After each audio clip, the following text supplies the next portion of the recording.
നെയ്ച്ചോറ് ഇത്ര ഇഷ്ടമുള്ള ഒരാളെ ഞാൻ എന്റെ ജീവിതത്തിൽ കണ്ടിട്ടില്ല. ഓനക്ക് 365 ദിവസം നെയ്ച്ചോറ് വെച്ചു കൊടുക്കുന്നെങ്കിൽ ഓൻ അടിപൊളിയായിട്ട് കഴിച്ചോളൂ. അപ്പം തന്നെ നെയ്ച്ചോറ് ആയിക്കോട്ടെ വിചാരിച്ച് ഓനക്ക് ഉണ്ടാക്കുന്ന നെയ്ച്ചോറില് ഒരു സ്പെഷ്യൽ ഇവിടെ ഉണ്ട്.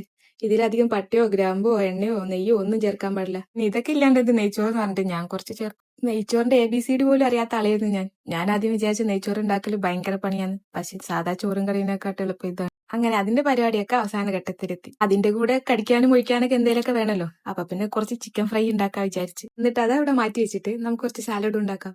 ഈ സാലഡ് ഞാൻ ഒരു തവണ റെസ്റ്റോറന്റിൽ നിന്ന് കഴിച്ചിട്ട് വീട്ടിൽ ട്രൈ ചെയ്ത് നോക്കിയതാ. ഭയങ്കര അടിപൊളിയായിരുന്നു. ഇത് ഉണ്ടാക്കാനും വലിയ പണിയില്ല, ഭയങ്കര സിമ്പിൾ ആണ്. പിന്നെ കുറച്ച് പരിപ്പറി ഉണ്ടാക്കിയത്. എനിക്ക് പരിപ്പറി ഇഷ്ടമല്ല, പക്ഷെ ഞങ്ങൾ ഗോവയിൽ പോയപ്പം അവിടുന്ന് ദാൽ തടുക്ക ട്രൈ ചെയ്തിരുന്നു. അതിനുശേഷം എനിക്ക് പരിപ്പറി ഭയങ്കര ഇഷ്ടമാണ്, അതേപോലെ ഉണ്ടാക്കുന്നത്. ഇതിന്റെ ഹൈലൈറ്റ് ചെറിയ ജീരകവും മല്ലിച്ചപ്പൊക്കെയാണ്.